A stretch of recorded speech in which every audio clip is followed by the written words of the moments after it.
Evangelho do Senhor segundo a narrativa de Marcos, capítulo 2, 23 a 28. Eu lerei esse texto, peço aos irmãos que acompanhem com muita atenção.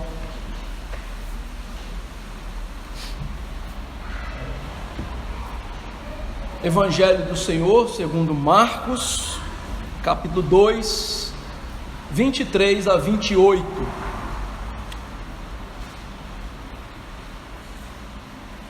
Eu lerei e peço aos irmãos que acompanhem.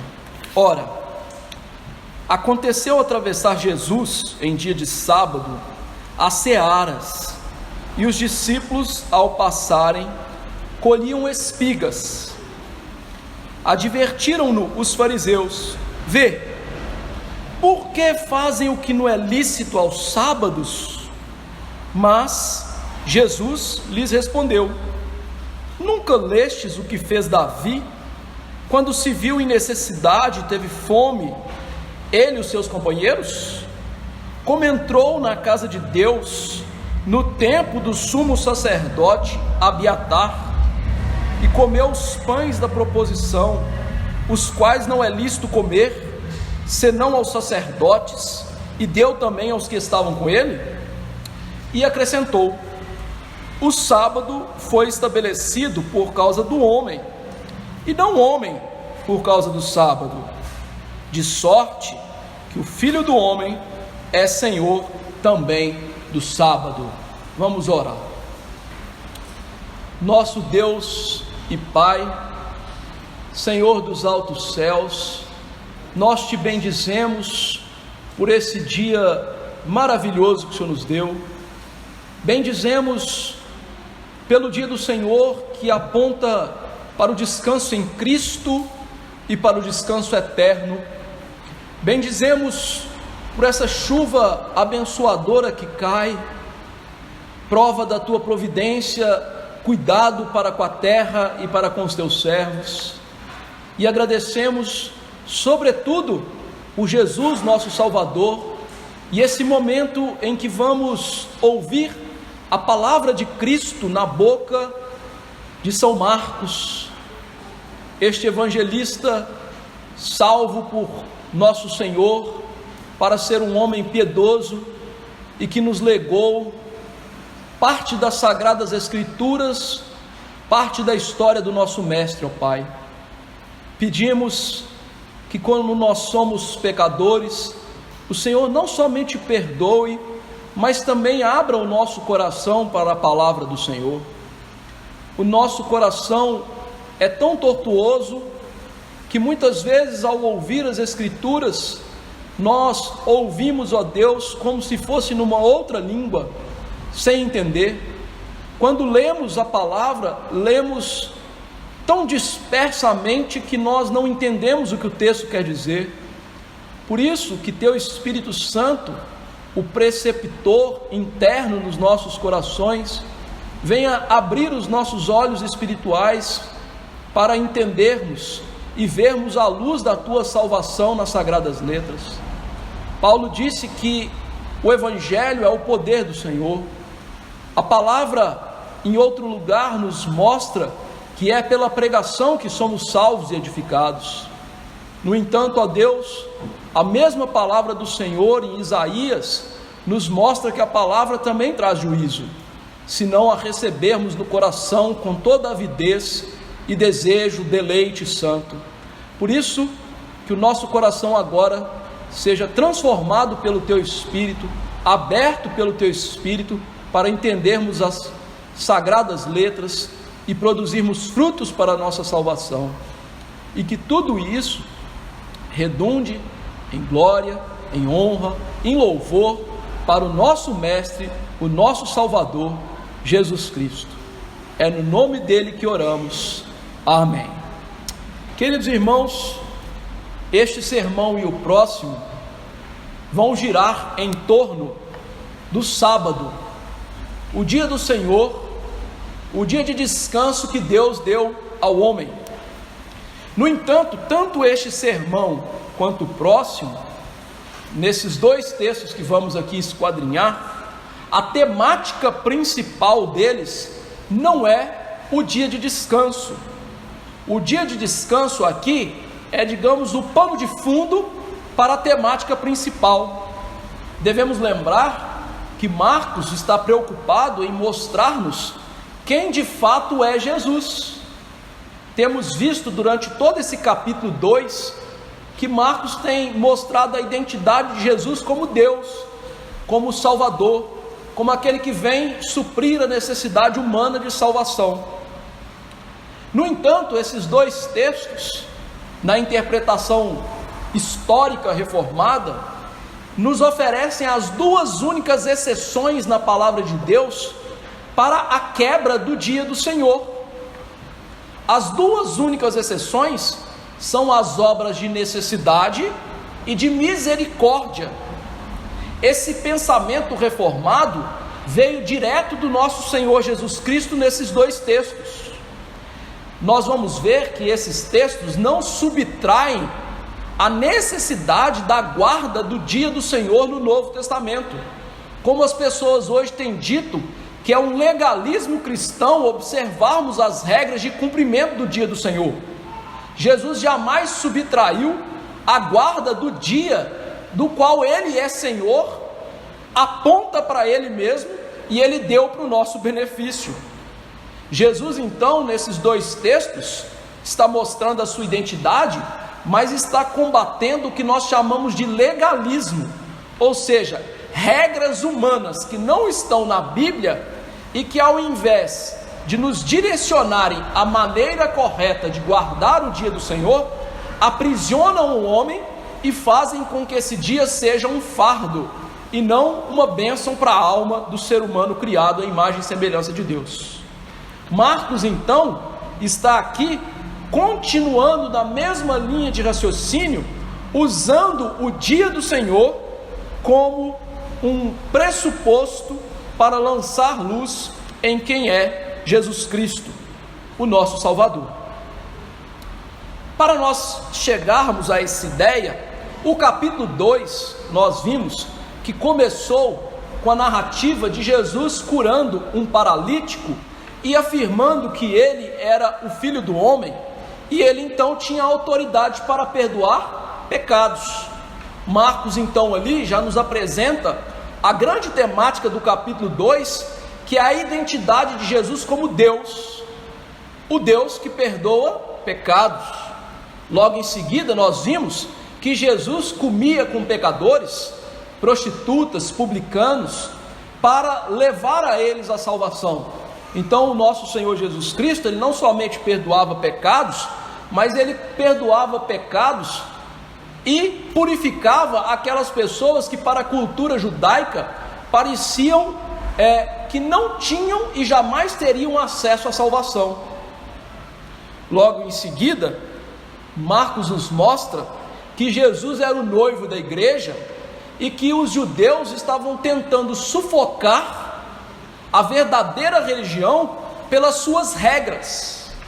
Então nós paramos no texto da última semana em que o legalismo, a falsa religião, estava tentando sufocar a mensagem salvífica de Jesus e sufocar a verdadeira identidade de Jesus como Deus que salva o homem dos seus pecados e que traz agora, como nós vimos, um vinho novo em odres novos, ou seja, uma nova mensagem, uma salvação que traz alegria ao homem, e ele como noivo fazia isso. Então nós vemos aqui uma linha mestra conduzindo todo esse capítulo. Jesus é Deus, Jesus traz salvação, Jesus traz uma religião que não podia ser enquadrada nas regras humanas dos fariseus. Hoje então não pode ser diferente. O que Marcos vai nos ensinar é que Jesus, o Filho do Homem, é o Senhor do sábado, que foi feito para descanso espiritual do homem. Então Jesus, o Filho do Homem, é o Senhor do sábado, e esse sábado foi feito para o descanso espiritual do homem. Vejamos essa verdade através desses versículos. O primeiro ponto do nosso sermão é o verso 23 e 24, onde nós vamos ver mais uma vez a religião das regras humanas tentando sufocar a religião verdadeira. Diz Marcos: ora, aconteceu que Jesus e seus discípulos passaram no meio das searas, e os discípulos começaram a colher espigas. Mais uma vez Marcos usa aí a conjunção ora. Veja que no texto passado, no verso 18 do capítulo 2, ele começa acerca do jejum com a mesma conjunção, ora. E nós vimos lá que esses textos não têm ligação cronológica, eles não aconteceram cronologicamente aí alinhados. Marcos está pegando eventos isolados da vida de Jesus para nos ensinar uma temática. Então Marcos organiza o evangelho dele em torno dessa temática, em que ele vai demonstrar por A mais B que Jesus é Deus. Por isso essa conjunção está aqui. Ora, ele está mostrando aquilo que eu disse antes está intimamente ligado àquilo que eu vou contar para vocês agora. O evento anterior tem que conduzir esse evento. Então a questão do jejum, em que os fariseus tinham uma falsa religiosidade, queriam imprimir essa religiosidade falsa a Jesus e aos apóstolos, agora está aqui ligado com o dia do Senhor, que eles também vão trazer uma religiosidade falsa e também vão tentar suprimir a religiosidade de Jesus e dos apóstolos. Então Marcos aqui está seguindo essa tônica em que os líderes religiosos do povo de Deus, ao invés de aceitar Jesus, eles estão se opondo a Jesus, não querem saber quem Jesus é, mas estão disputando com Jesus acerca da religião verdadeira. Então nós temos aqui mais uma vez a religião hipócrita dessas pessoas tentando se impor diante de Jesus e dos seus apóstolos. Então, tendo em vista isso, o importante aqui não é o quando e o onde, mas o que aconteceu, qual é o evento. E o evento é que mais uma vez Jesus vai mostrar para eles que aquela religião de regrinhas humanas não serve para Deus. Diz o texto que Jesus e os discípulos estavam passando pelas searas, então era tempo de colheita. As searas é quando o povo colhia os grãos, talvez trigo ou cevada, nós não sabemos. O certo é que os apóstolos são motivados pela fome, então eles vão preparar esses grãos, porque eles não são ruminantes, né? Eles vão colher os grãos, debulhar, como diz Lucas, e eles vão preparar esses grãos para comer. É importante notar, irmãos, que ao fazer isso, os apóstolos não estavam roubando. Por quê? A nossa cultura mineira e cultura de roça, né? Quem aí cresceu há uns 30, 40 anos atrás, a gente tinha mania de pular o muro do vizinho e roubar a manga do vizinho, não é? A manga do vizinho era mais gostosa. E não só a manga, qualquer outro fruto do vizinho era mais gostoso. Então a gente pulava o muro do vizinho e roubava. Mas na lei de Deus, essa atitude aqui dos apóstolos não era considerado furto. Era na verdade prescrito pela lei de Deus. Deus havia dado lá no Antigo Testamento leis de misericórdia. Haveria pobres no meio do povo de Deus e os pobres morreriam de fome. Naquela época não tinha Bolsa Família, não tinha pensão social, não tinha esse tipo de coisa. Então as pessoas, para não morrerem de fome, elas eram amparadas pela lei de Deus, de maneira que elas poderiam entrar no campo de outras pessoas, colher os grãos para poder comer. Uma das leis nesse sentido é a lei que está lá no livro de Ruth, que nós tanto conhecemos, que é a lei da respiga. Deus havia proibido Israel de colher o campo 2 vezes. Imagine que nossa igreja aqui fosse um campo de trigo ou cevada, o que quer que seja. Você iria aqui passando pelo meio da igreja, colhendo aqueles grãos. Se algum grão caísse, você não poderia voltar e colher de novo. Você teria que deixar para os pobres virem atrás de você, colher e então se fartar, se comer. Além disso, tinha leis que ajudavam os viajantes. Em Deuteronômio 23, 25, há uma outra lei que fala aqui em relação aos viajantes, que diz o seguinte: quando entrares na seara do teu próximo, com as mãos arrancarás espigas, porém não meterás a foice na seara do teu próximo. essa lei também servia para ajudar os viajantes e os pobres, para que eles pudessem comer e saciar a sua fome. Então Deus preparou leis lá no antigo Israel que ajudavam os pobres a fartar a sua fome, não sendo vagabundos. Os pobres, eles tinham que ir lá nos campos das pessoas, colher os grãos para poder comer. Eles não deveriam receber as coisas de mão beijadas. Veja aqui a sabedoria de Deus, né? Deus dá leis para ajudar os pobres, mas Ele fez com que esses pobres não fossem preguiçosos. Eles tinham que agir para comer, eles tinham que trabalhar informalmente, não era um trabalho formal, para poder comer, para não serem remissos. Por isso no Novo Testamento Paulo pode afirmar: aquele que não quer trabalhar também não coma. Por quê? Deus sempre quis que o homem ganhasse o seu sustento através do trabalho. Então Deus preparou o antigo Israel e o povo dele com misericórdia, mas com uma misericórdia que levava o povo dele, o pobre, a entrar no campo, meter a mão no arado, trabalhar informalmente e ali tirar o seu sustento. Com isso Deus não só fazia o sustento do pobre no meio do seu povo, mas Deus ensinava o seu povo a ter um coração humano misericordioso.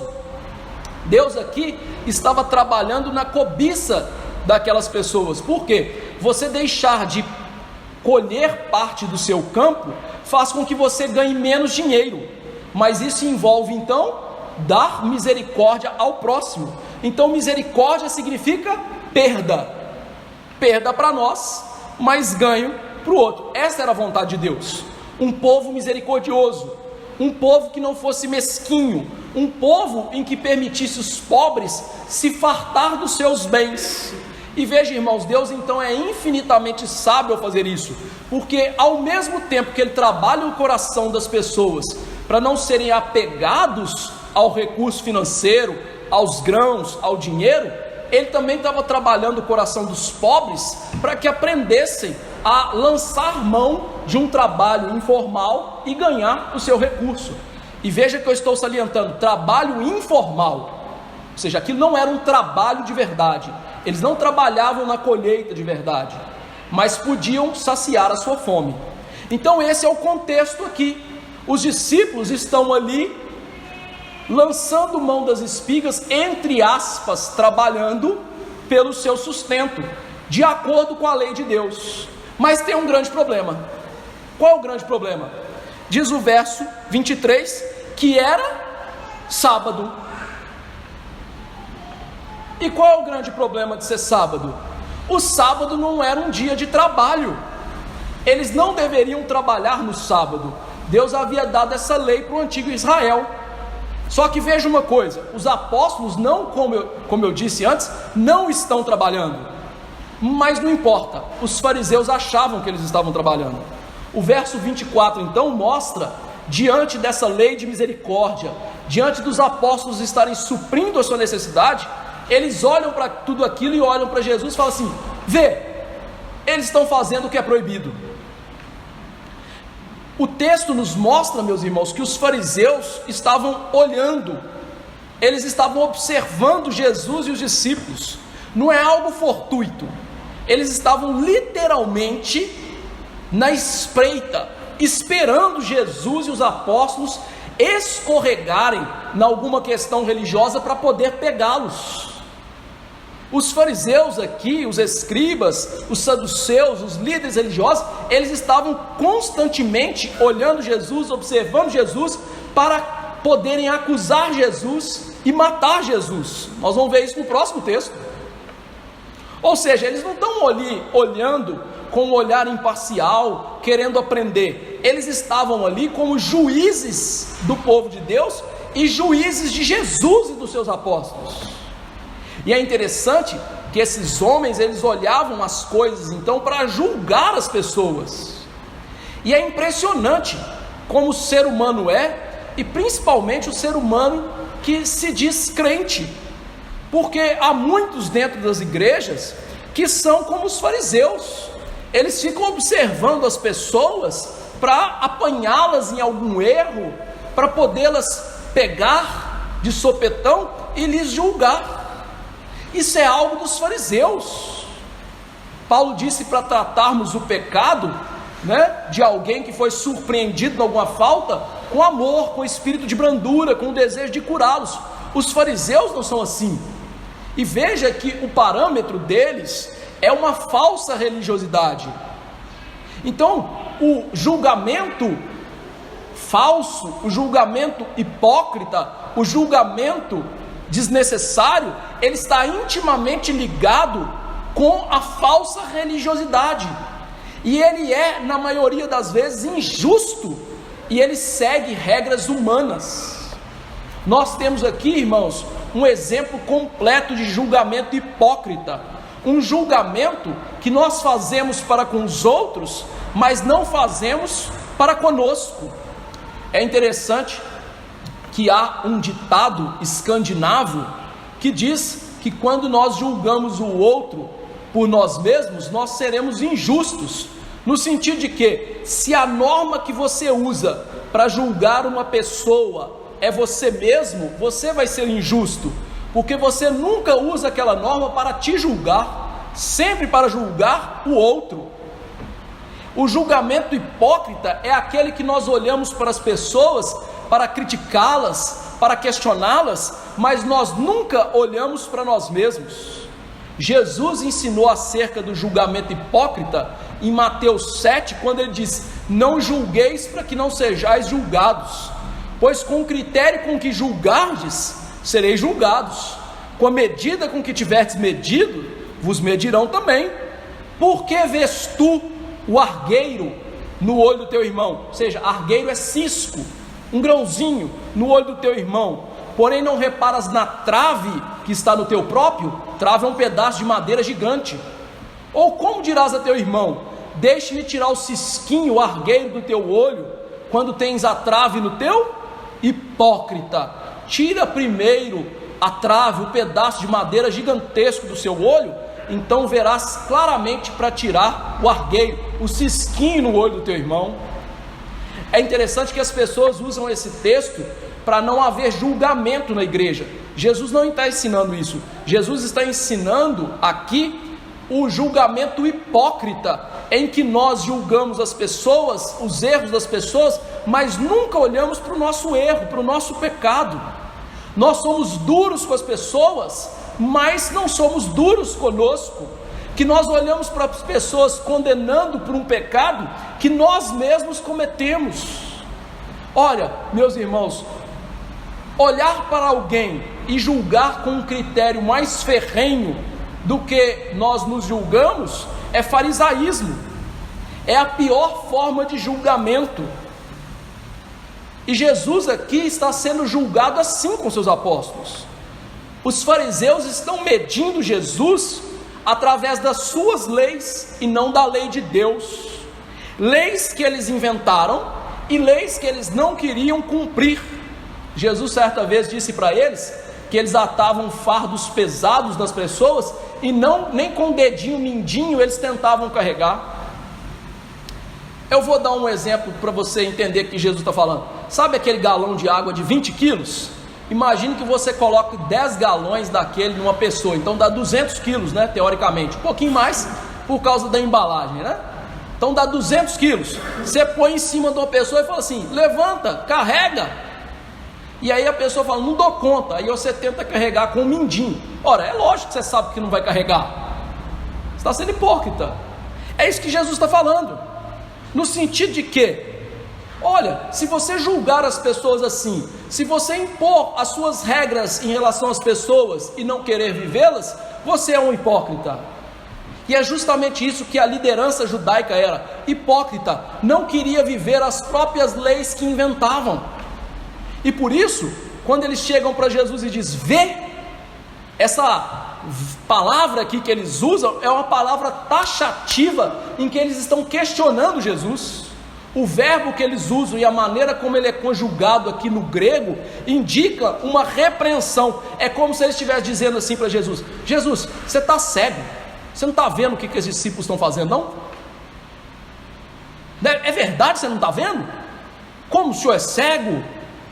Eles estão chamando a atenção de Jesus. Vamos ver, ô cego, vê o que eles estão fazendo? Eles estão repreendendo Jesus, como se Jesus fosse um mau mestre, que permitiu os seus apóstolos quebrarem a lei da religião deles. E aqui eles estão mais uma vez acusando Jesus, se julgando superiores a Jesus, se julgando superiores aos seguidores de Jesus. Isso é uma grande piada. Eles olhavam para Jesus como alguém menor, e essa é a tendência do homem hipócrita, do falso religioso, é julgar Deus como um Deus menor, um Deus subserviente a si mesmo, é tentar impor em Deus as regras e os desejos nossos para com Ele, como se Ele fosse obrigado a recebê-los e vivê-los. O hipócrita é aquele que cria as regras que não são de Deus e tenta obrigar a Deus a encaixar em suas regras. Ele acha então que ele merece as coisas de Deus e que Deus tem que julgar a vida dele como um jogo que as regras são dele, regras inventadas de uma religião falsa, não tirada das Escrituras. Esses homens então, e pessoas que vivem assim, elas demonstram serem orgulhosas, cheios de empáfia, estando a olhar a Jesus como alguém menor, como alguém que não merece ser levado a sério. Que audácia do ser humano, estando diante de Deus, o Criador e sustentador de todas as coisas, julgando Deus como um Deus menor. E este, meus irmãos, é o grande problema do ser humano, desde lá da queda. Nós queremos ser como Deus, nós queremos que Deus nos sirva, e não que sirvamos a Deus. Então, o julgamento deles é o julgamento de Deus. Eles colocaram o próprio Cristo, o próprio Deus, no banco dos réus. E veja que é um julgamento segundo as regras deles. Eles dizem, não é lícito fazer isso no sábado. A pergunta que nós temos que fazer é, onde está escrito isso na Bíblia? Que é a palavra de Deus? Não está. Deus havia de fato proibido o trabalho formal no sábado. Deus havia dito que o dia de sábado, o dia de descanso, era um dia que ninguém deveria trabalhar com o seu trabalho formal. O mandamento diz assim, lembra-te do dia de sábado para o santificar. 6 dias trabalharás e farás toda a tua obra, mas o 7º dia é o sábado do Senhor teu Deus. Não farás nenhum trabalho, nem tu, nem teu filho, nem a tua filha, nem teu servo, nem a tua serva, nem o teu animal, nem o forasteiro das tuas portas para dentro. Por quê? Motivo, porque em 6 dias o Senhor trabalhou, fez os céus e a terra, o mar e tudo que neles há, e ao 7º dia Deus descansou. Por isso o Senhor abençoou o dia de sábado e o santificou.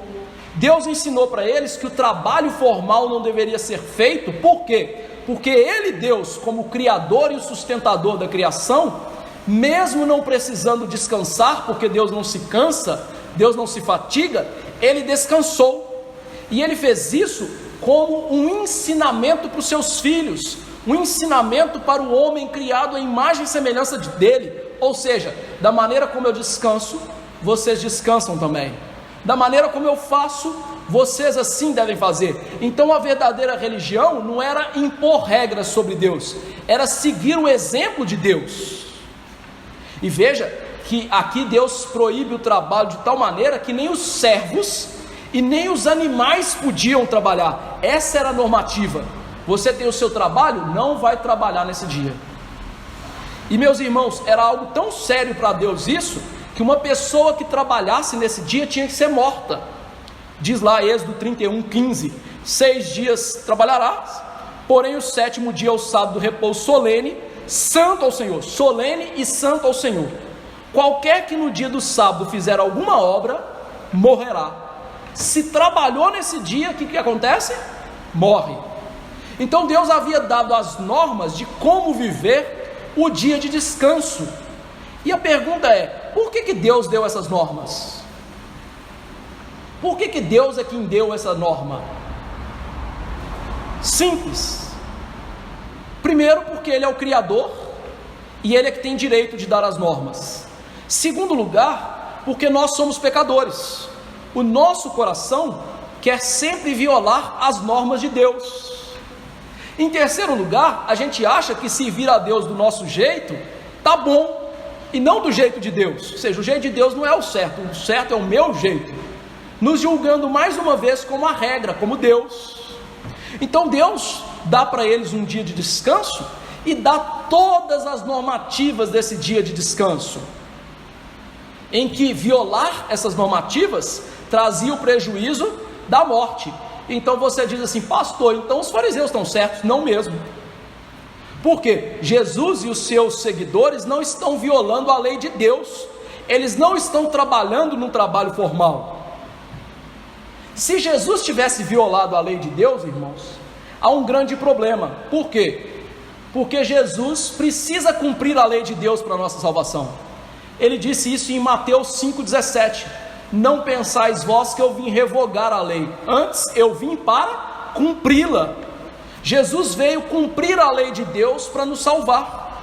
Se Jesus está violando a lei de Deus, logo não há salvação para nós, porque o que ele veio fazer é nos salvar por meio disso. Só que os fariseus então pensaram o seguinte: Deus não mandou a gente trabalhar, então o que é trabalho?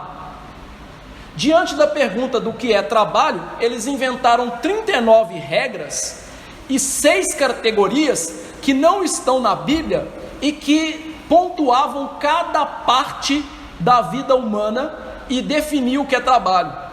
Eles chegavam ao absurdo do seguinte: se uma galinha botar o ovo no dia de sábado, a gente pode colher ou não pode esse ovo? Pegar esse ovo ou não pode?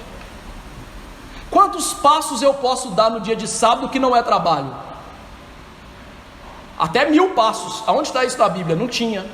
Então eles inventavam regras e regras e regras que não estão na Bíblia. Então o que era mais importante para eles? A Bíblia ou as suas regras? As suas regras. É interessante, irmãos, que a falsa religião é assim. A falsa religião é sempre: as minhas regras são mais importantes do que a Bíblia. E aí eu vou provar isso com uma série de exemplos aqui do nosso dia. Por exemplo, aonde está escrito na Bíblia que um homem que for pastor do povo de Deus não pode se casar? Não está escrito. Mas por que os padres não se casam? Porque Hildebrando Bispo, que era papa, inventou isso. Gregório VI, junto com a turminha dele, porque os padres estavam vivendo em todo tipo de sorte de pecados. Inventaram essa regra. Quer dizer, eles oficializaram, a regra já existia. Onde está escrito que a mulher não pode cortar o cabelo? E aí eu estou pulando para outras igrejas. Não está escrito, mas as igrejas impõem isso. Então as regras humanas são uma falsa religião, são hipocrisia. Deus disse lá em Isaías 29, o Senhor disse: visto que este povo se aproxima de mim, e com a sua boca e com seus lábios me honra, mas o seu coração está longe de mim, e o seu temor para comigo consiste em mandamentos de homens, que como máquinas aprenderam. E aí ele continua a falar. Então, coração distante inventa regras que não são bíblicas para impor pesados fardos sobre as pessoas.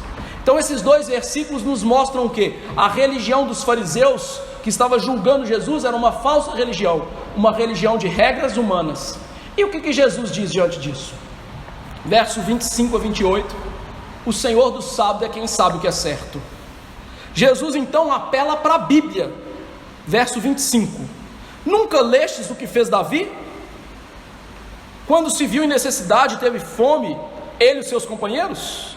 Jesus vai responder esses homens hipócritas, e ele vai usar a verdadeira norma para a vida cristã e para a vida com Deus, que é a palavra de Deus. Jesus sabe que a norma para todas as coisas não pode ser o coração do homem pecador, as regras que os homens inventam. Jesus sabe que o nosso coração, por mais tortuoso que seja, vai inventar regras para criar uma religião do nosso agrado. Então Jesus recorre à verdadeira regra, que é a palavra de Deus, a verdadeira normativa, que é o que Deus disse. Jesus sabe então, meus irmãos, que o verdadeiro meio de se viver para Deus é aquele que Deus ordenou na sua palavra, e não aquela que o homem acha que se deve fazer para Deus, é aquilo que Deus mandou.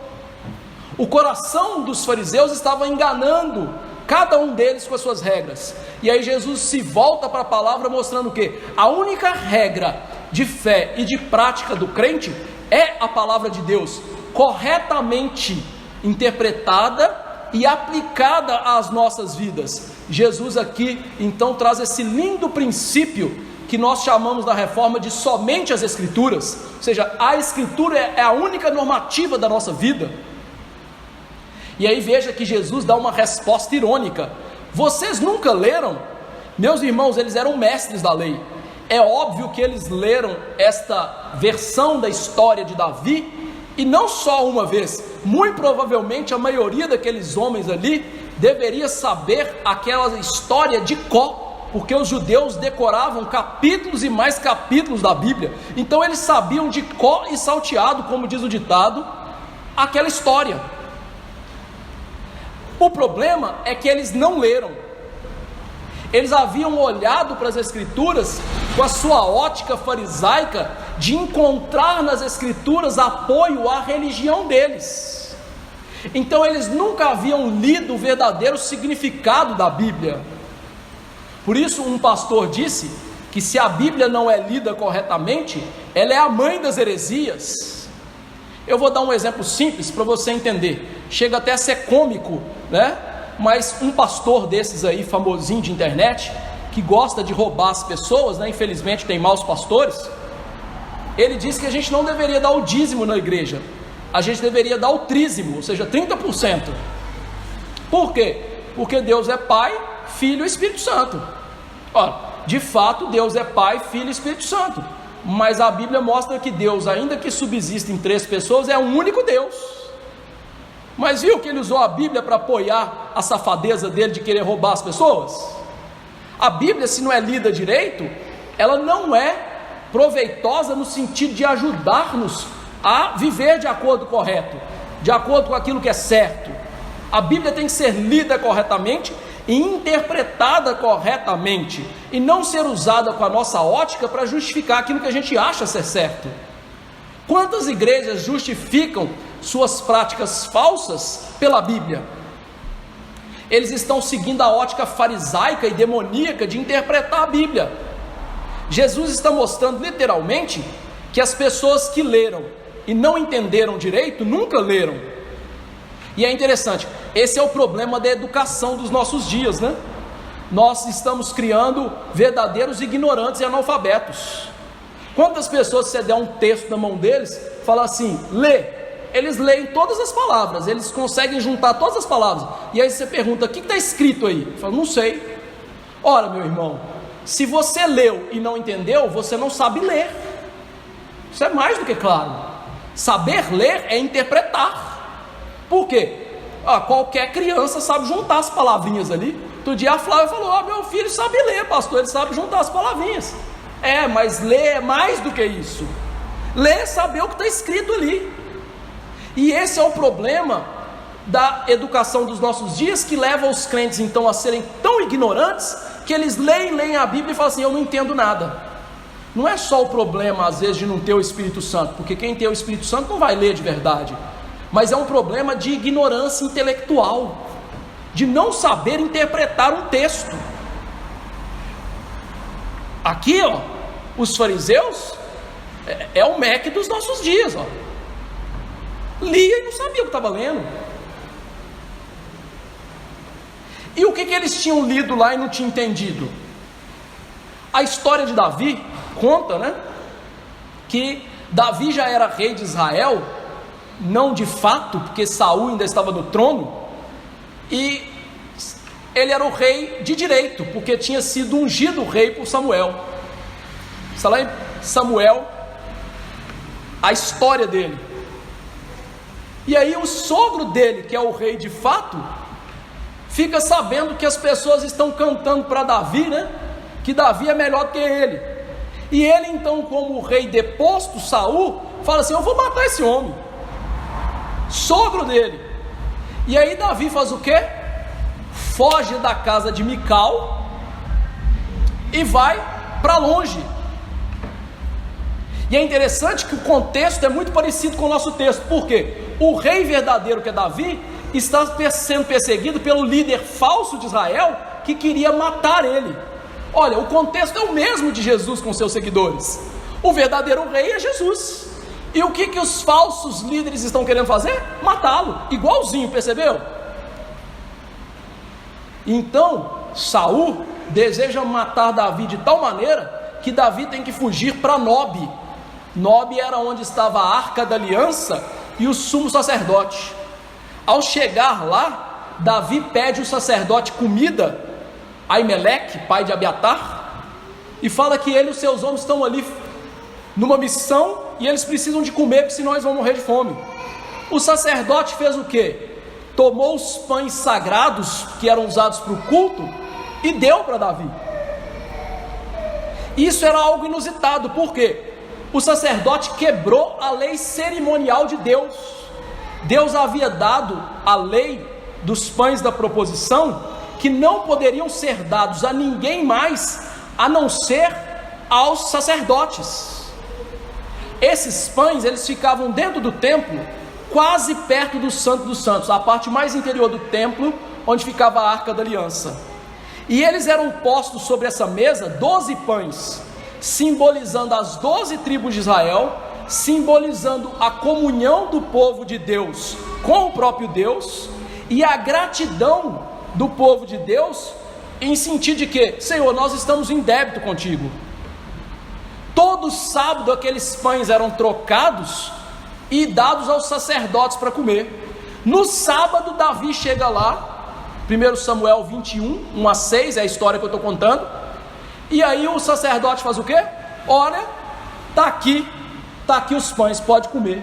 E Davi comeu e deu aos seus amigos, seus companheiros, contrariando a lei cerimonial de Levítico 24, 9. E o que Jesus quis ensinar com essa ideia de que Davi quebrou a lei cerimonial junto com o sacerdote? Bom, ele quis ensinar algumas coisas importantíssimas para nós. Primeira coisa, né, Davi e o sacerdote jamais foram condenados por Deus na sua escritura. Então Deus viu aquela falha da lei cerimonial, a lei do culto, a lei das cerimônias, e ele não condenou Davi. Então veja, se Deus que deu a lei, ele não condenou Davi, logo Davi estava certo, é óbvio. Então, primeira coisa que ele quer dizer, Davi estava certo na questão. Segunda coisa, ele está mostrando que a lei das cerimônias era menor do que a lei dos 10 mandamentos, que a gente chama de lei moral. Ou seja, a lei que regulamentava as cerimônias do culto, ela é inferior à lei de amar a Deus e amar ao próximo. Deus importa-se com as cerimônias do culto. Deus não está desprezando as cerimônias do culto, mas Deus entende que amar as pessoas e amar a Ele é mais importante do que as cerimônias do culto. A lei do amor ensina a misericórdia. Por isso esse texto em Mateus, Jesus disse: se vocês tivessem lido em Oséias, misericórdia quero e não sacrifícios, vocês teriam entendido. O que Deus está mostrando então é que aquele sacerdote quebrou uma lei da cerimônia que é menor por misericórdia, por amor, por cuidado de alguém. Ou seja, a lei cerimonial é menor. A lei cerimonial apontava para Jesus e seria abolida por Jesus. Em terceiro lugar, Jesus está mostrando que essa lei foi violada por um caso de necessidade extrema. Ou seja, era para suprir uma pessoa que estava morrendo de fome, e não o capricho de alguém. Davi não estava ali, né? Aí eu quero comer aqui os pães, mesmo tendo outros pães, porque eu quero é esse. Ao contrário do rei Urias, mais adiante, que a gente vê a história dele no livro dos reis, das crônicas, em que ele quis queimar incenso o que só os sacerdotes podiam fazer, ou seja, não tinha necessidade, era capricho.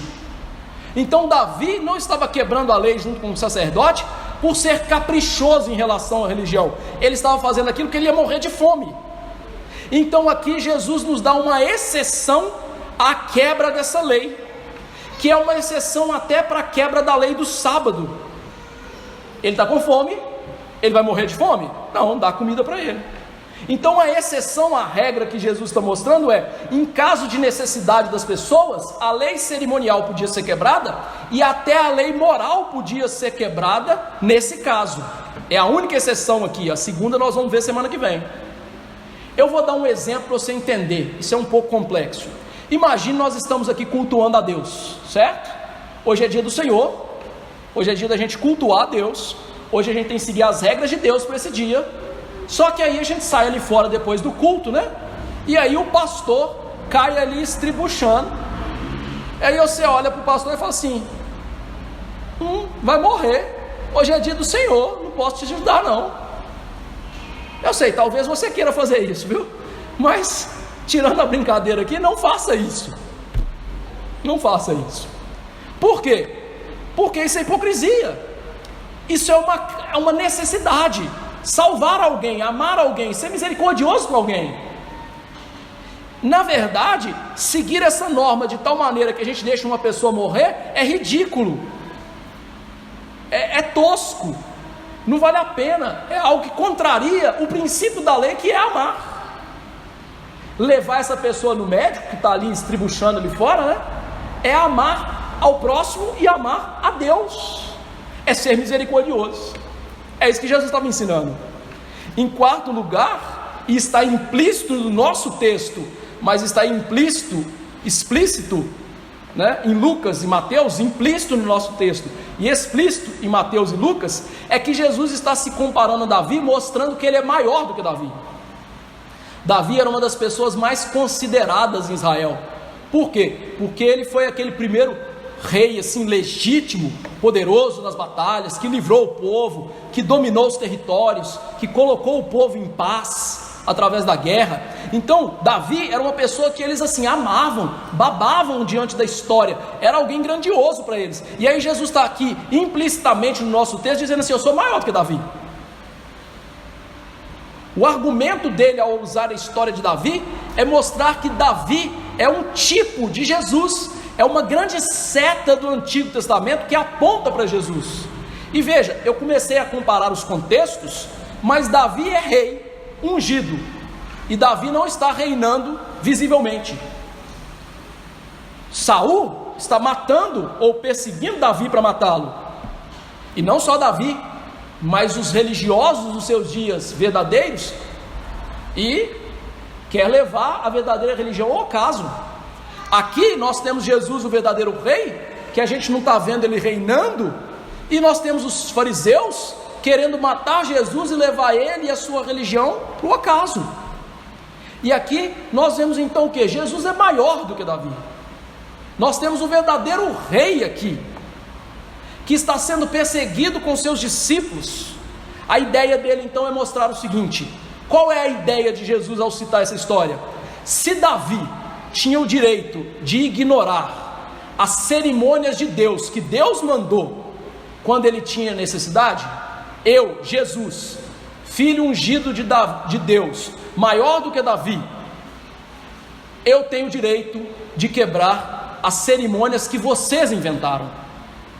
Davi quebrou uma lei de Deus, ele estava quebrando uma lei deles, e ele jamais podia ser condenado por isso, e muito menos os seus discípulos.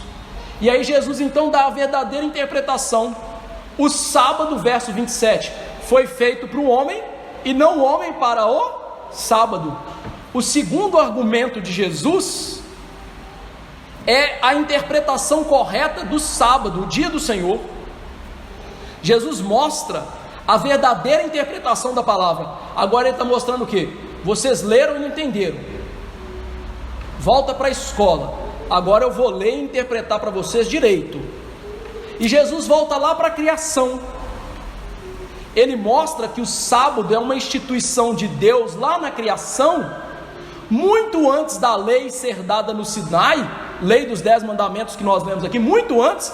Então é uma lei antiquíssima da criação e que jamais vai ser revogada, em que Jesus mostra o quê? O homem foi criado antes do sábado. O homem foi criado no 6º dia, e o sábado é o 7º dia. Logo, Jesus está dizendo o quê? Deus nunca pretendeu que o sábado fosse uma imposição sobre o homem, e nós não devemos então fazer isso conosco. O homem não foi criado por causa do sábado, o sábado foi criado por causa do homem. O homem foi criado para Deus, para a honra de Deus, para o culto de Deus, e era melhor ele morrer do que negar a Deus. Mas o sábado foi feito para o descanso humano, e as regras humanas não deveriam interferir naquilo que Deus deu. O que Jesus está mostrando então é que os fariseus estão quebrando o princípio da criação. O sábado era para atender a necessidade do homem, e eles estavam negando que os discípulos então atendessem a sua necessidade, que era comer. Sábado, benefício para a necessidade do homem. Os discípulos estão no sábado fazendo o quê? Suprindo a sua necessidade. Então a regra dos fariseus fazia quebrar o princípio do sábado. Deus deu o sábado para o homem, deu o sábado para atender a necessidade do homem. E é bonito, irmãos, porque quando essa lei foi dada novamente no Sinai, o povo tinha passado 430 anos em prisão no Egito, e eles eram escravos no Egito. Sabe que dia que eles descansavam? Dia nenhum. É interessante que o mundo hoje quer fazer o homem ser escravo de novo do trabalho. Trabalho é algo bom, trabalho é algo maravilhoso, trabalho é algo ordenado para a gente ganhar o nosso sustento, como nós vimos aqui hoje. Mas o homem não pode ser escravo do trabalho e do dinheiro.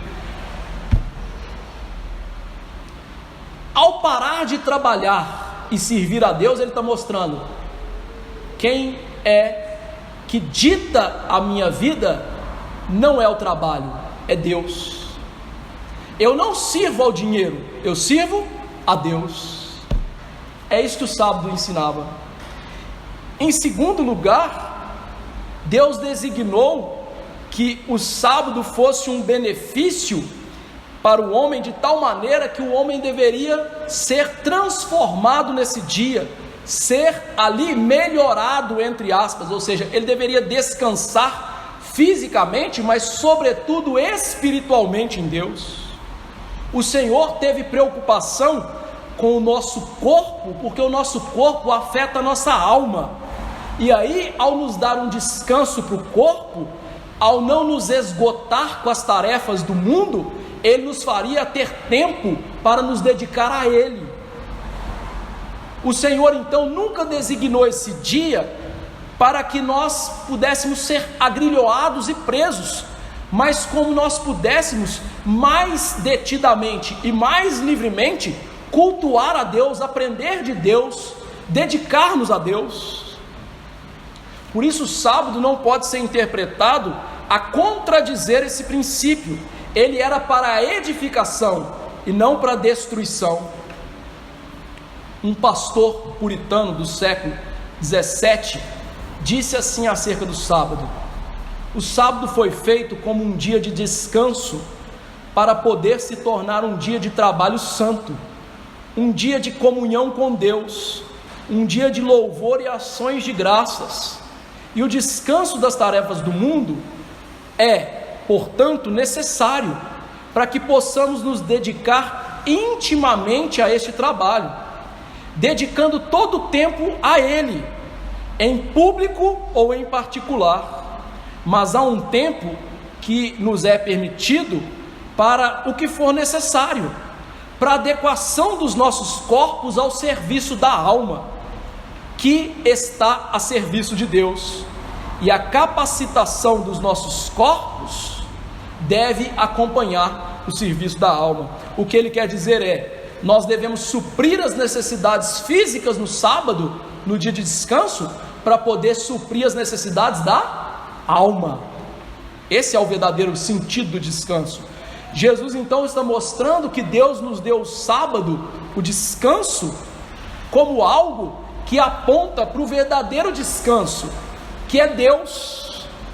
Nós vimos hoje aqui pela manhã que Deus colocou a eternidade no coração do homem. Nós jamais vamos nos sentir satisfeitos se não for através de Deus. O sábado, o dia de descanso, é o dia em que nós podemos nos dedicar a Deus para sentir esse gozo de maneira mais plena, essa satisfação em Deus de maneira mais plena. Ou seja, é um dia que Deus deu para a gente alegrar a alma nele. E esse descanso aponta para o descanso que é Jesus. Curiosamente, esse texto no Evangelho de Mateus está depois da declaração de Jesus que disse assim: vinde a mim todos os tais cansados e sobrecarregados, porque eu vos aliviarei. Ou seja, o que Jesus está mostrando é: eu sou o descanso de vocês, eu sou o verdadeiro sábado, eu sou o verdadeiro descanso. Por isso que a volta do Senhor Jesus Cristo é chamado de dia do Senhor, dia de sábado, o dia de descansar definitivamente em Cristo. E o último argumento de Jesus, e serei breve nele, verso 28, Jesus disse assim: de sorte que eu, Filho do Homem, é Senhor também do sábado. Diante de tudo que Jesus já tinha exposto, que ele era maior do que Davi, que a verdadeira interpretação vinha dele, ele acrescenta aqui algumas informações preciosíssimas da sua divindade. Ele disse: o Senhor, o Filho do Homem do sábado. Literalmente está escrito assim no grego. Significa o quê? Ele está dando uma declaração da sua divindade. Jesus está literalmente dizendo assim: eu sou o Senhor, eu sou Deus, por isso eu mando no sábado. No grego a expressão está contraída e escrita de tal maneira que a ideia de Jesus, ele está falando assim: ó, eu sou o verdadeiro Deus, que é o Senhor de tudo. A expressão que ele usa, Filho do Homem, era a expressão que Jesus mais gostava para ele. Por quê? Porque ela é ambígua. Ela aponta para o fato de Jesus ser um ser humano, e isso encobria na vista daquelas pessoas a real identidade de Jesus.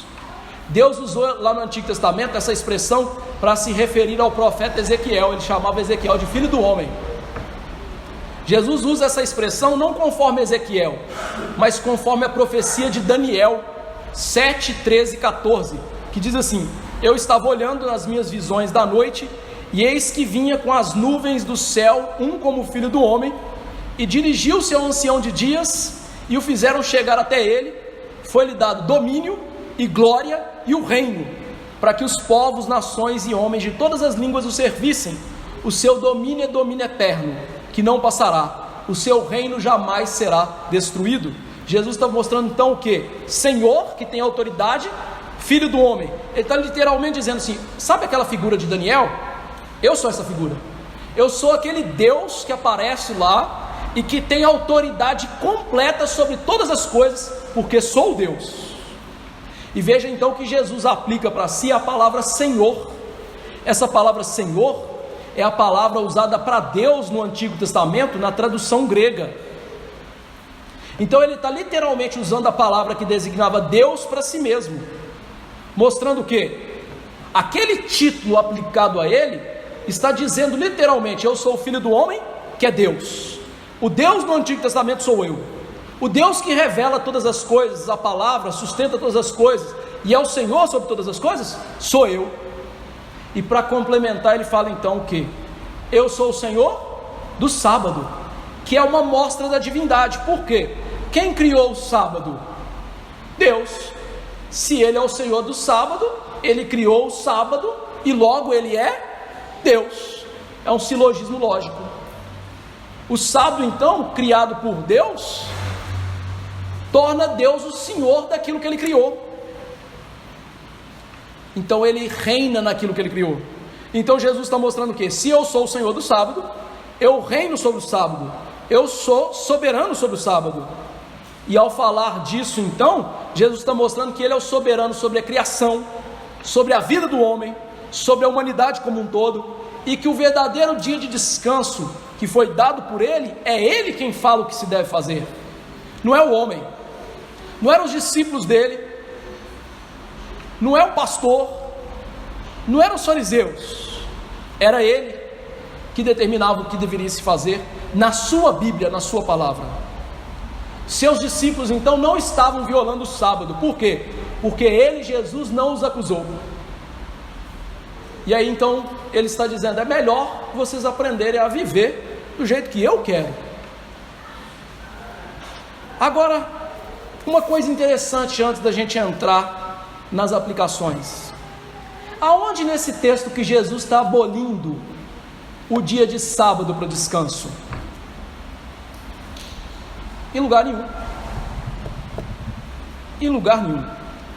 Jesus não tirou o quarto mandamento, como os engraçadinhos hoje falam. Por que não? Por que não?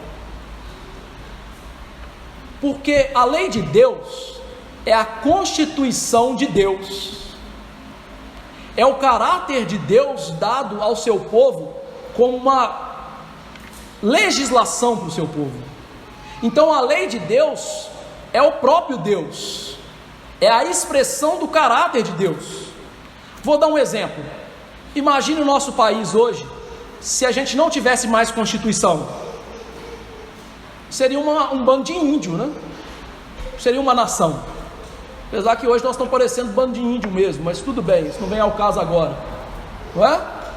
Então o que está acontecendo? Se Deus abroga qualquer lei moral que ele impõe ao homem, acabou, ele não é Deus mais. Por isso Jesus disse: eu não vim abrogar, eu não vim tirar a lei está aí, vocês têm que cumprir a lei, eu estou cumprindo a lei. A lei moral, nesses 10 mandamentos, que é um resumo de tudo, porque ali é um resumo, são válidas, ou é válida, ou eles são válidos hoje. Esse texto Jesus não usou para acabar com o dia do Senhor, o sábado cristão. Ele nos deu uma exceção. Você tem que obedecer às normas desse dia. A exceção é a necessidade. É isso que Jesus está ensinando. Então, como viver esse texto? E eu vou chegar nas normativas de Jesus para esse texto. Por intermédio desses versículos, nós vamos aprender quão exagerada importância os homens dão às ninharias da religião. Esses que fazem isso são apenas fariseus, formalistas religiosos. Os fariseus, eles eram formalistas, igual nunca houve. Eles queriam cuidar da casca exterior, das fachadas da cerimônia da religião, mas nunca do coraçãozinho pervertido deles. Além das coisas exteriores, eles ainda acrescentavam regras e regras que eles inventavam. Então a piedade deles não era verdadeira. Por quê? Consistia em formas de vestir, em formas de comer, em formas de andar. E aí, meu irmão, eu e você, nós precisamos orar, vigiar, para não cometer o mesmo erro dos fariseus. Existem muitos crentes hoje que cometem esses erros. Há milhares, e eu ouso a dizer, e com infelicidade no coração, que são a maioria dos crentes,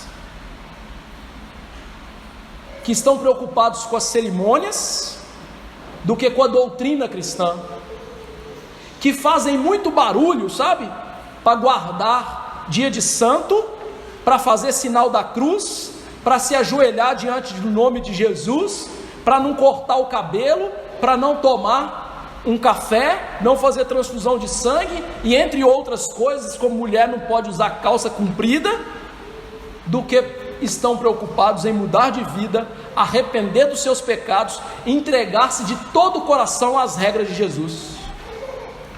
Nós devemos nos guardar. E para não notar aqueles que vão para o culto e não estão nem aí para o culto, né? E que estão cumprindo o culto só como um formalismo da religião, não estão nem aí para Deus do culto, para a pregação e para as coisas do culto. É a maioria. Guarde-se disso. O seu coração pode te levar a isso. Peça a Deus para te guardar disso, porque nós não somos melhores que eles, não somos. Então não julgue eles hipocritamente também. Segunda aplicação, nós devemos então, a partir desse texto, ter um princípio bem claro em nossa mente, de que um homem está em mau estado e está indo para um outro pior, quando ele começa a considerar só os ritos, cerimônias que são criados pelos homens, e isso como se fosse da suprema importância, exaltando isso acima da palavra do Evangelho. É um sintoma claro de enfermidade espiritual. Há um grave engano por trás disso, e isso é sinal de uma consciência intranquila para Deus. Criar regrinha que não é da Bíblia para poder viver é sinal de uma consciência intranquila para com Deus. É sinal de pessoas que estão querendo se justificar diante de Deus pelas suas regras e não pela regra de Deus. Os primeiros passos do afastamento do Evangelho geralmente seguem nessa direção: criar minhas regras. Por exemplo, televisão hoje tem muita coisa que não presta, mas onde está escrito na Bíblia que você não pode assistir? Nem ter na sua casa. Onde está escrito? Me mostra aí. Ou então aplique um princípio nisso. Você não consegue também. Percebe que a gente está preocupado com o externo e está engolindo todos os camelos possíveis. Jesus disse isso, que os fariseus eram tão ignorantes que eles coavam o mosquito e engoliam o camelo. Os crentes de hoje são igualmente ignorantes. Eles coam todos os mosquitos e os camelos eles estão engolindo. Por quê? Porque eles cobiçam, eles são mentirosos, eles profanam o dia de Deus, eles tomam o nome de Deus com juramentos que eles não cumprem. Mas para viver, eu tenho que pôr uma saia lá no pé. Mas e obedecer a Deus? Paulo disse aos Gálatas: nervoso, guardem dias, guardem meses, guardem anos, eu trabalhei em vão com vocês. Ou seja, vivam essa religião inventada de vocês, foi inútil trabalhar com vocês. É assim. Terceira aplicação. Nesses versículos, nós aprendemos o quão importante é conhecer solidamente a Bíblia. Jesus rebateu os fariseus, não só aqui, mas em todo o ministério dele, com a Bíblia. Por quê? A Bíblia é a palavra de Deus. Deus é a autoridade máxima sobre as coisas. A conduta de Jesus aqui tem que nos servir de exemplo. A grande razão impulsionadora da nossa fé tem que ser assim: está escrito na Bíblia. Nós todos deveríamos nos esforçar para ter a palavra de Deus na nossa vida em todas as coisas, dar uma resposta bíblica em todas as coisas, apresentar as Escrituras diante de cada ação nossa. Por que eu vivo assim? Como que a Bíblia referenda eu viver assim? E num mundo como o nosso, e numa falsa religiosidade à nossa volta, e é isso que conta, eu vivo assim porque a Bíblia diz assim. Eu estou do lado ganhador, meu amigo, eu estou do lado de Deus. Deus mandou fazer assim, eu vou fazer assim. E aí, quando alguém lhe atacar por algo que você defende que é bíblico, retruque com as Escrituras, mas tenha misericórdia. Lembre-se que um dia você foi tão cego quanto essa pessoa. Quarta aplicação. Então, se você tem que usar a Bíblia como Jesus fez, você tem que conhecer a Bíblia. Como é que você vai usar a Bíblia sem conhecer a Bíblia? Leia a Bíblia com diligência, com humildade, com perseverança, com oração. Os textos bíblicos nunca vão vir à sua mente, nunca vão vir ao seu coração como espada do Espírito, se você não tiver frequência em ler, orar e meditar na Bíblia. E não existe, gente, nenhum modo de adquirir conhecimento bíblico se não for através da leitura e da meditação da Bíblia. O livro sagrado foi entregue para você, para que você pondere, pesquise, medite, conheça e viva. Deus não chamou várias pessoas para morrer por isso aqui, para você deixar na estante lá, empoeirado, não ler e não estar nem aí para isso. Satanás vai peneirá-lo como trigo, lhe levaram uma falsa religiosidade. Quinta aplicação: devemos guardar o sábado? Sim e não. Ué, pastor, como assim? Não dá para ser sim, dá para ser não? Dá. Vou te ensinar como que dá. Hoje a gente não deve guardar mais o 7º dia da semana, que nós chamamos de sábado, mas nós devemos guardar o 1º dia da semana.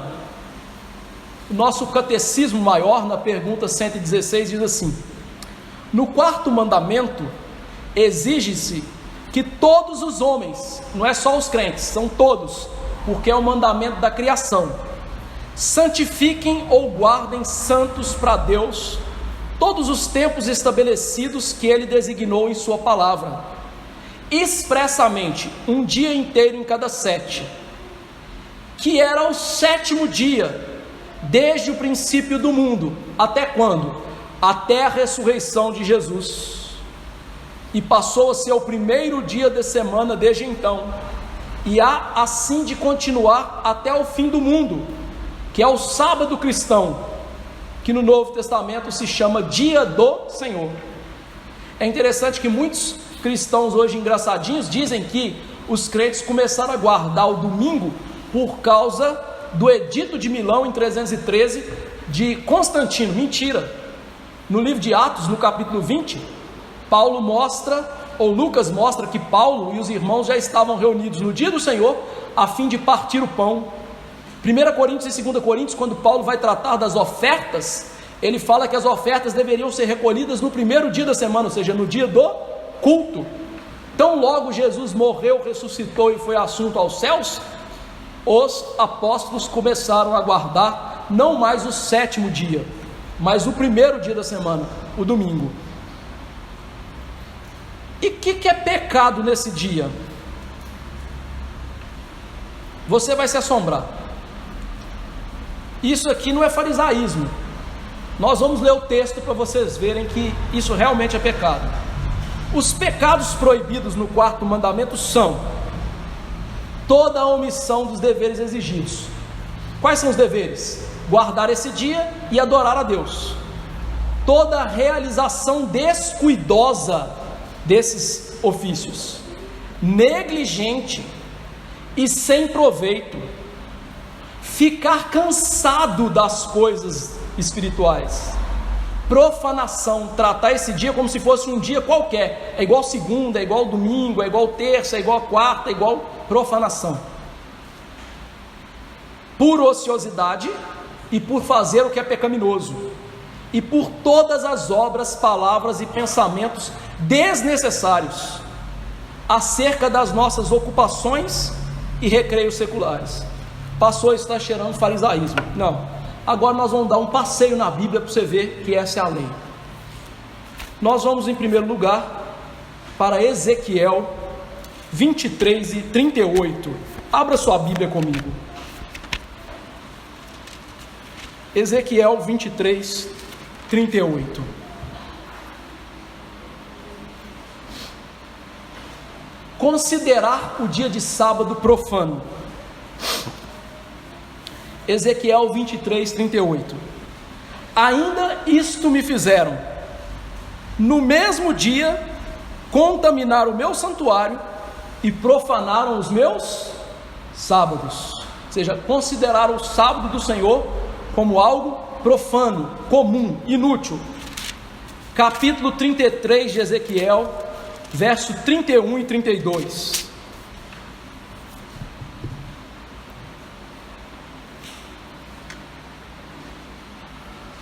(33, 31 e 32). Eles vêm a ti como o povo costuma vir, e se assentam diante de ti como meu povo, e ouvem as tuas palavras, mas não as põem por obra, pois com a boca professam muito amor, mas o coração só ambiciona lucro. Eis que tu és para ele como quem canta canções de amor, quem tem voz suave e tange bem, porque ouvem as tuas palavras, mas não as põem em obra. Ou seja, eles iam lá no culto, no meio da pregação, e eles ouviam a palavra e não colocavam em obra. Quebrar o dia do Senhor. Jeremias 17, 27. Jeremias 17, 27. Um livro antes aí.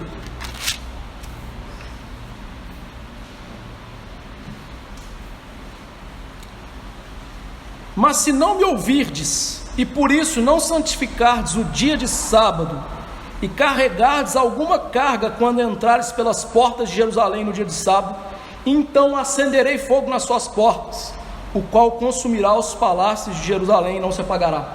E Deus fez isso. Deus queimou Jerusalém. Deus queimou Jerusalém, destruiu Jerusalém por causa disso. Por quê? Profanação do dia do culto. Malaquias 1,13, o último livro do Antigo Testamento.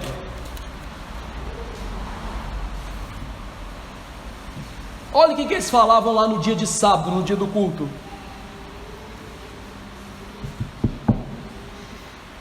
E dizeis ainda: que canseira, e me desprezais, diz o Senhor dos Exércitos.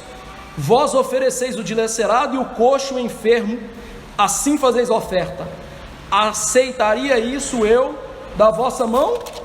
Diz o Senhor. Então o dia do culto para eles era o quê? Canseira. Eles estavam cansados de Deus e do culto a Deus. Amós 8,5. Se você não quiser abrir, porque é mais difícil, eu leio. Dizendo: quando passará a festa da lua nova para vendermos cereais? Quando passará o sábado para abrirmos os celeiros de trigo, diminuindo efa, aumentando o ciclo e procedendo dolosamente com balanças enganadoras? Ou seja, quando é que esse dia de descanso vai acabar para a gente roubar? E aí você pensa assim: pastor, você só leu o texto no Antigo Testamento. Verdade. E agora você vai ler um texto do Novo Testamento que fala sobre o dia do culto. Abra comigo Hebreus, capítulo 10, verso 25 a 27. E aí, olha o destino daqueles que ficam brincando com isso. Olha o destino daqueles que ficam brincando com isso aí, ó. Não deixemos de congregar, como é costume de alguns. Ou seja, tem uns pilantras aí no meio de vocês que estão deixando de ir no culto. Não sejam como esses pilantras. Para com isso. Antes, façamos admoestações, e tanto mais quando vede que o dia o quê? Maiúsculo, se aproxima. Ou seja, quanto mais vocês veem que Jesus está vindo com o seu dia de descanso. Por quê? Qual é a necessidade de fazer isso? Porque se vivermos deliberadamente em pecado, ou seja, se você sabe que isso é pecado e você vive fazendo isso, depois de termos recebido o pleno conhecimento da verdade, já não resta sacrifício pelo pecado, ou seja, não tem perdão. O que resta? Pelo contrário, certa expectação horrível de juízo e fogo vingador, prestes a consumir os adversários. O que ele falou? O quê? Então, tá bom, vocês querem viver assim? Tá certo. Sabe o que vocês vão receber? O fogo eterno do inferno. É isso que vocês vão receber. Viva assim. E aí você me pergunta assim: pastor, mas eu não dou conta de viver tudo isso aí que você falou. Deus sabe. Por isso esse mandamento, ele nos ensina que Jesus é o nosso descanso, que Jesus é o perdão por a gente não conseguir cumprir esse mandamento.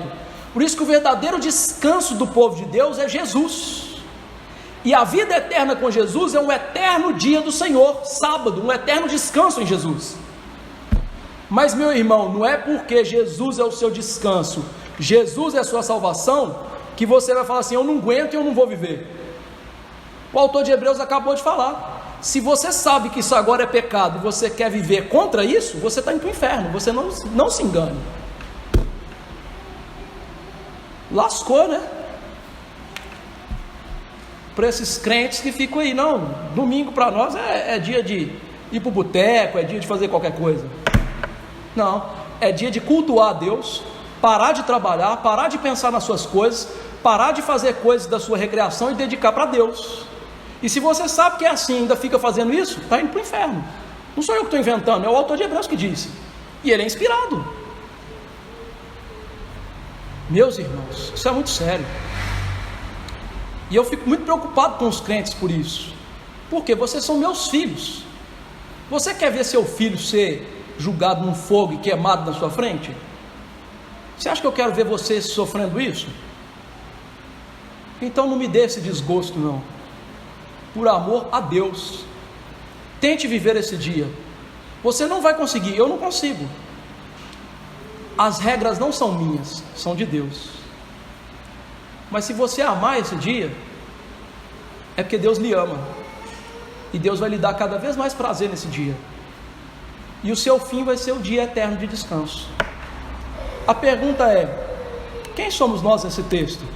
Os fariseus hipócritas que estão indo para o inferno?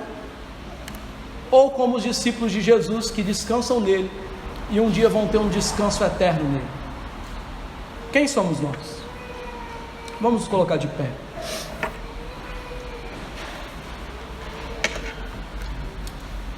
Senhor Deus Todo-Poderoso, eu quero lhe implorar perdão pelos pecados que eu cometi nesse dia, Senhor.